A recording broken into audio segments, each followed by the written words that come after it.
मैं 3 रात एक ऐसे घर में रहा जहां सीसीटीवी में कोई और भी था। अगर आपके घर में लगे सीसीटीवी कैमरे में कोई ऐसा दिखे जो वहां होना ही नहीं चाहिए, तो आप क्या करेंगे? ये कोई कहानी नहीं है, ये मेरे साथ हुआ था। मेरा नाम आरव है और ये घटना 2022 की है। मैं एक फ्रीलांस वीडियो एडिटर हूं और उस समय मैं दिल्ली में अकेला रहता था। सब कुछ नॉर्मल था जब तक कि एक रात मुझे मेरे क्लाइंट का कॉल आया। वो एक फार्म हाउस ओनर था। उसने कहा, भाई सीसीटीवी फुटेज में कुछ अजीब दिख रहा है, तुम देख सकते हो क्या? मैंने सोचा शायद कोई टेक्निकल ग्लिच होगा, लेकिन जो मैंने उस फुटेज में देखा वो ग्लिच नहीं था। कैमरा एंगल था मेन हॉल का। समय रात 2:13। एक आदमी धीरे धीरे फ्रेम में एंटर करता है। लेकिन प्रॉब्लम यह थी कि उस घर में उस समय कोई नहीं रहता था। मैंने क्लाइंट से पूछा, यह कौन है? उसने जवाब दिया, यही तो मैं तुमसे पूछ रहा हूं। उसने बताया कि वो फार्म हाउस पिछले 6 महीनों से खाली है और सीसीटीवी मोशन डिटेक्शन पर चलता है। मतलब अगर कोई मूवमेंट ना हो तो रिकॉर्डिंग नहीं होती। लेकिन उस रात रिकॉर्डिंग हुई थी, और सिर्फ एक नहीं, 3 अलग अलग क्लिप्स। पहले क्लिप में वो आदमी बस खड़ा था, दूसरे में वो कैमरा के बिल्कुल सामने आ गया, और तीसरे में वो सीधे कैमरा की तरफ देख रहा था, जैसे उसे पता हो कि उसे देखा जा रहा है। मैंने फुटेज जूम की। उसका चेहरा क्लियर नहीं था, बस एक शैडो, लेकिन उसकी आंखें पूरी तरह काली थीं। मैंने तुरंत कहा, यह नॉर्मल नहीं है। क्लाइंट ने कहा, क्या तुम वहां जाकर चेक कर सकते हो? शुरू में मैंने मना किया, लेकिन एक्स्ट्रा पैसे के लिए मैं मान गया। अगले दिन मैं उस फार्म हाउस पहुंचा। लोकेशन शहर से थोड़ा बाहर थी, चारों तरफ सन्नाटा, और वो घर जैसे काफी समय से किसी ने छुआ तक नहीं हो। दरवाजा खोला, अंदर सब कुछ ठीक था। फर्नीचर साफ, कुछ भी डिस्टर्ब्ड नहीं था। मैंने सोचा शायद कोई प्रैंक होगा।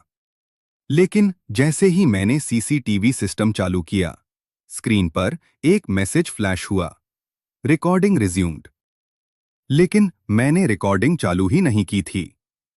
उस रात मैंने वहीं रुकने का फैसला किया। पहली रात सब नॉर्मल था, लेकिन रात 2:13 पर कैमरा ने खुद रिकॉर्डिंग शुरू कर दी। मैंने स्क्रीन की तरफ देखा, मेन हॉल खाली था, लेकिन ऑडियो में कुछ आवाज आ रही थी, जैसे कोई धीरे धीरे चल रहा हो। मैं बाहर गया। हॉल में कोई नहीं था, लेकिन फुटस्टेप्स अब भी आ रही थीं। मेरे पीछे से। मैंने पीछे मुड़कर देखा, कोई नहीं। दूसरी रात चीजें और अजीब हो गईं। इस बार कैमरा ने सिर्फ हॉल नहीं, बेडरूम भी रिकॉर्ड किया, और उस फुटेज में मैं सो रहा था, लेकिन मेरे बिस्तर के पास कोई खड़ा था। वही आदमी, वही शैडो, वो बस मुझे देख रहा था पूरी रात। तीसरी रात मैंने फैसला किया कि मैं जागता रहूंगा। मैंने कैमरा ऑन किया और खुद हॉल में बैठ गया। समय 2:13 AM।